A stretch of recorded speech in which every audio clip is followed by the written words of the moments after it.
second, and then we will get right into the meat of this episode. But I'm pumped. Just bought a little more Tesla stock, literally like as I'm recording this video. I just bought it, and so can't seem to find my live video. I mean, it says 8 of you are in here. If anyone's in here, say what up. Oh, yeah, here we go. Just gonna tweet this. We'll be right back to the stream.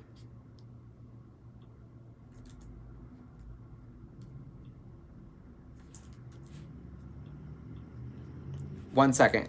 If you have any questions, definitely start sending them in, or anything you want to say.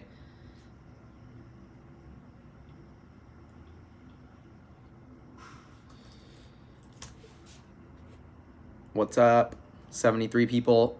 Am I not seeing the super chats? Are you people super chatting? Oh, I see it. What's up? All right, now I got the super chat working. Now I'm going to share the link. All right, we're good to go.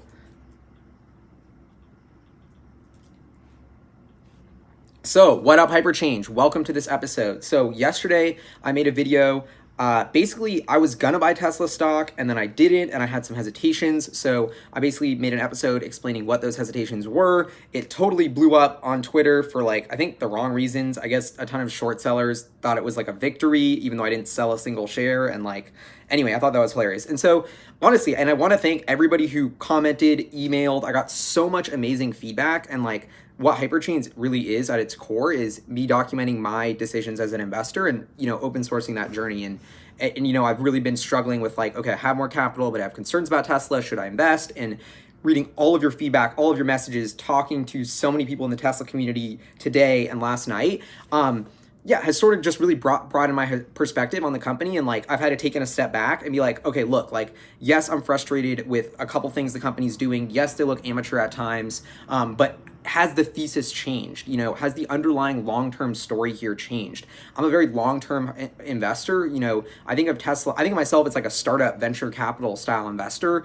who bets on, you know, crazy companies, crazy founders with big visions, with big upsides that might fail, that are very risky. And, you know, even though Tesla's large, I put them in that bucket as sort of a startup investment because I categorize a startup as a company that hasn't reached maturity in its business model. I think Tesla is nowhere near maturity in its business model, and it still has a risk of failure, but because it's nowhere near maturity and has a risk of failure, you also get tremendous upside if there is success. And that is why I'm betting on Tesla. And I bought more stock today, and my conviction has doubled down because, you know, this is a company that I think it's so funny to, and if you want to join me along right now, we can go to hypercharts.co. I forgot to put the link in the description here, but hypercharts.co/Tesla, and you can follow along because I'm going to be looking at some of the charts here. And what I think is just taking a step back here is, you know, a year ago, the stock was higher than it was today. Not that really matters, but this is a company that was, you know, losing 500 million every quarter, losing $1 billion every quarter. That was the norm. And then certain quarters where they cut CapEx and focused on production, we saw them make small profits.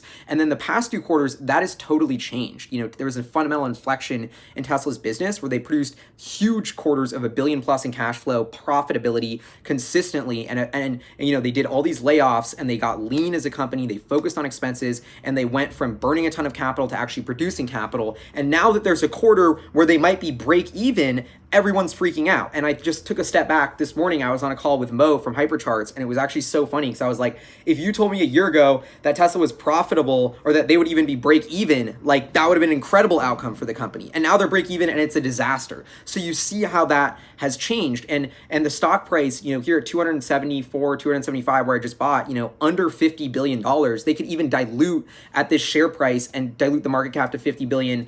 And, you know, I still think it's a good buy because I just think the story of electrification is not going away. And the more, you know, I thought about Tesla's lead in the efficiency of its drivetrain, battery system, battery management software, charging network. I haven't even touched on the Supercharger V3 on this channel, which I think is a huge, you know, competitive advantage. The Supercharger moat, which I know Elon says doesn't exist, but totally does, is a huge thing. Tesla keeps improving. I mean, the pace of innovation of this company is really what you're betting on. And I realized that they're not going to be perfect and there's going to be bad things and I'm going to be frustrated, but like I can't let that overtake the thesis. And I think Tesla, the Model 3 is still the best electric vehicle on the road. I think we are electrifying the entire transport system. And if that takes longer because of the garage theory, if they did suck a ton of demand from Q1 into Q4, if there is a little bit of a lag to European and China deliveries, these are all short-term problems. And at the end of the day, symptoms of Tesla's rapid growth. And I'm justifiably frustrated, I think, on some level with them not raising capital and not having a cushion and maybe cutting corners because of that. Like, I think that's a lot of validity. And as a shareholder, I also thought, like, my role isn't to step back. My role is, in the Tesla community, at least myself, and my role as a shareholder of every company I'm involved in, is to like tell my concerns to management, help them improve, be a part of that change and improvement. And I think that's where I really came to the conclusion here at Tesla is like, I still hugely believe in the story. I still think their lead in battery technology is there. I still think we're so early in realizing the excitement of this long-term product roadmap that I think other outside investors will happily fund the company if they do need money, And even the worst case bears I've talked to, and this is sort of what convinced me about it, is like, okay, I really thought this through. Like, okay, let's say Q1 sucks. They deliver like 70 or 60,000 cars, way below my 75,000 estimate. They lose, over $1 billion in free cash flow with the debt payment. We're looking at like $2 billion cash balance, $1.5 billion cash balance at the end of Q1. Like, even then, I still think the company's in okay position because they're going to be able to start producing cash from there. And so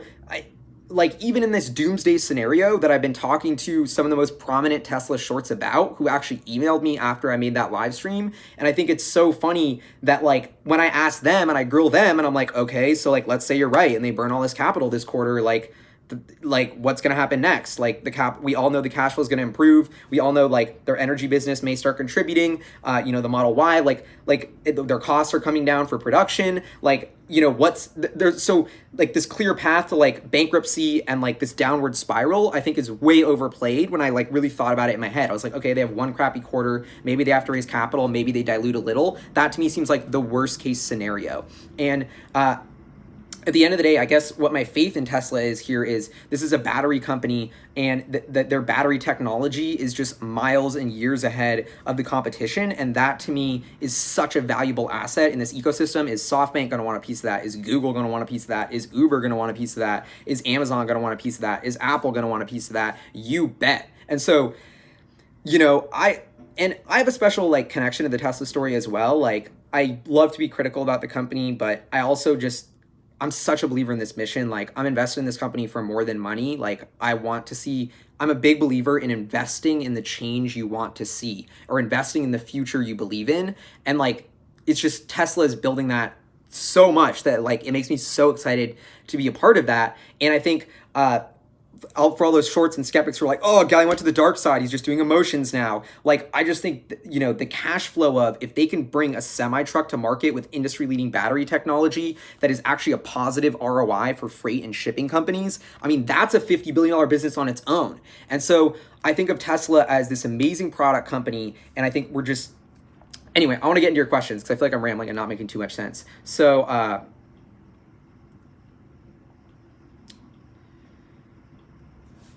yeah, and so definitely leave some questions. Now I can figure out how to read them.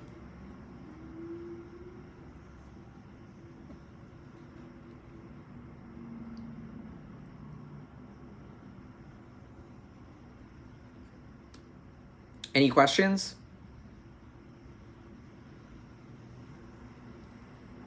The SEC thing, I think, is impacting the stock, but I think that'll just result in a fine.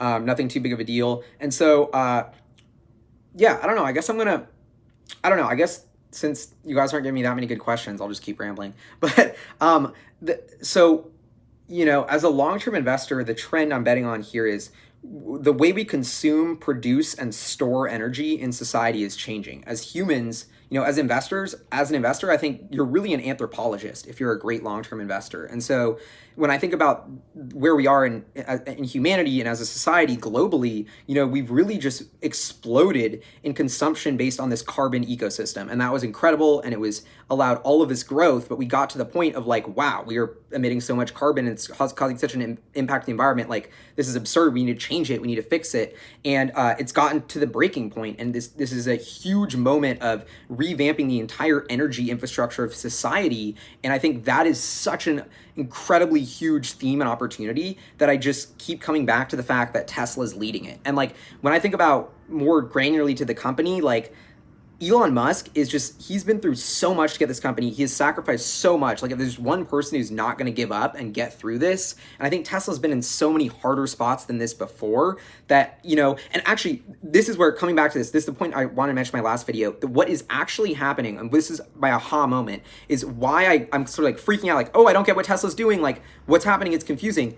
I think I finally cracked the code, which is that we've gone from them being supply constrained to demand constrained for their vehicles. And that's not like for the S, X, and 3 in some ways, or we're starting to. And that's not a problem. That's like what you would expect to happen after they keep tapping out those markets.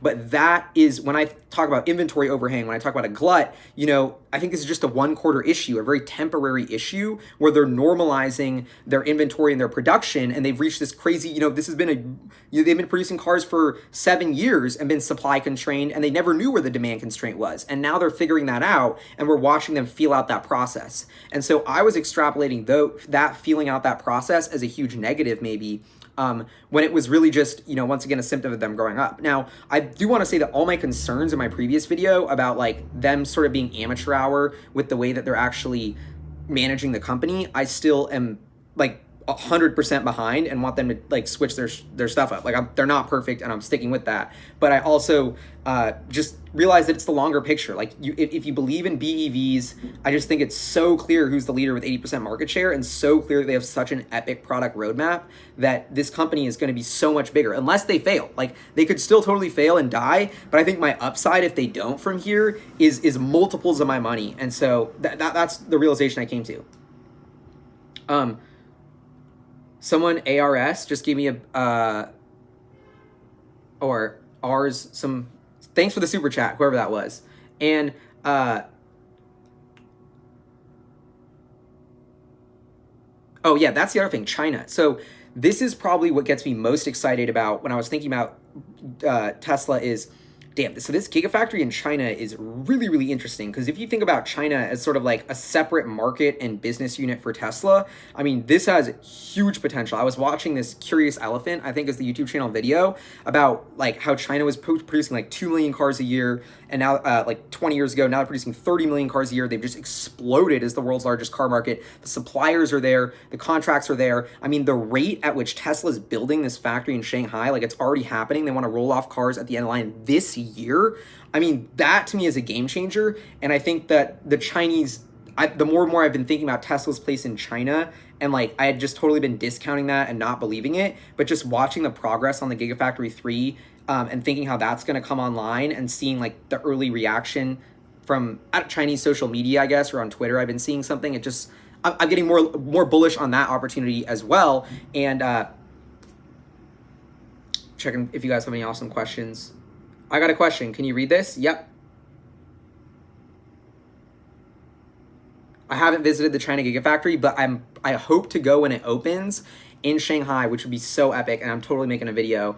And yeah, and so the other thing I thought about, more and more thinking about this, I guess the last point would be like the product of Tesla, the Model 3, the car they actually produce, and the product is incredible. And the price changes are scary and crazy, but at the end of the day, the result at the dramatic rate at which Tesla decreases its prices is indicative of this flywheel effect of like, okay, they keep decreasing prices, more people keep buying, they keep decreasing costs, more cars get on the road. This helps train their neural net, which makes their products even better. Like, this flywheel is turning, and the introduction of the cheaper car accelerated that flywheel. And nobody has even really started on this EV autonomous flywheel as far as I can tell, and Tesla just keeps running on it faster and faster and faster. And so I think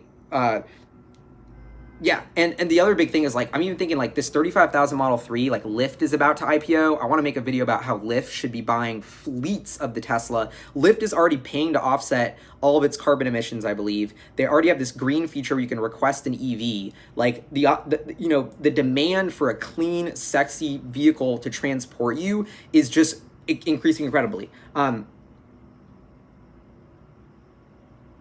What time horizon am I investing in? Probably, like, years, 10 years. I don't know. I'm a super long-term investor, but like, that's my time horizon, but I'm always following the story every day. So Gally, can you say, yep, what up, Hyperchange? Requested that. I have 77 shares. Are there any bears that I respect? Yeah, the smartest bear that I know is David Einhorn, and I think he tries to scare me a little, but honestly, I'm just not that rattled by the bear thesis. Like, you know what I mean? Like, I think Tesla's biggest weakness and the only way Tesla will fail is like they'll kill themselves. Like, they'll shoot themselves in the foot. And so, I don't know.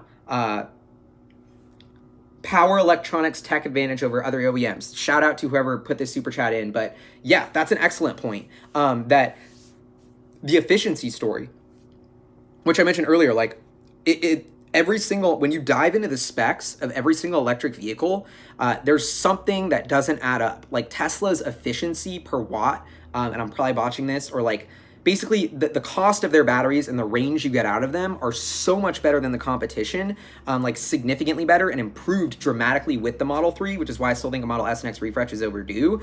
But that's the end of the day, that's the value that Tesla has. And that's what I came back to the thesis, like, bro, the most efficient, cheapest battery people are going to win the EVs, and EVs are the future. Who cares if it takes a quarter longer? It's not the end of the world. That is the easiest way I could sum up, like, everything that I thought. And this efficiency story, which Matt Joyce, shout out, who I met at the Tesla event, the Tomb Dips guy, is awesome and has helped me realize this, that is the best way to sum up the bull case. I don't see this on TV. I don't see anyone mentioning it, but the efficiency of Tesla's drivetrain and electric batteries and motors and all that stuff is their competitive moat, and they're going to bring that to continually disrupting other sectors of transport, like the semi-truck, now like the Model Y with the CUV segment, then like the pickup truck segment. And so if they can maintain that lead, and I think that lead is about to get wider once they implement the Maxwell dry battery electrode technology, if I've done my homework on that correctly, their lead could get even wider. And so as long as they keep advancing their core battery technology, Tesla as an asset is going to crush it.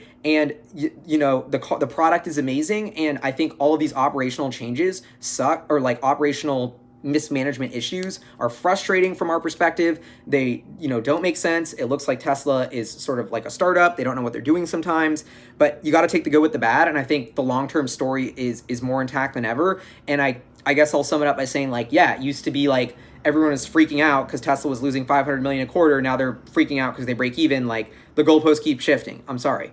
The only other stock I own besides Tesla's Arcimoto, for that person who asked about the founder thing. Anyway, this is Hyperchange. I got to run to a meeting, and I'm so glad we did this live stream, but I bought Tesla. I'm bullish. I would never not bullish. I just made a video like about my hesitations about buying, and I can't believe that the shorts thought it was like a victory. But anyway, I'll see you guys next time. Thank you so much for tuning in. Really appreciate it. Appreciate the super chats too. This is Hyperchange. See you guys next time. Peace.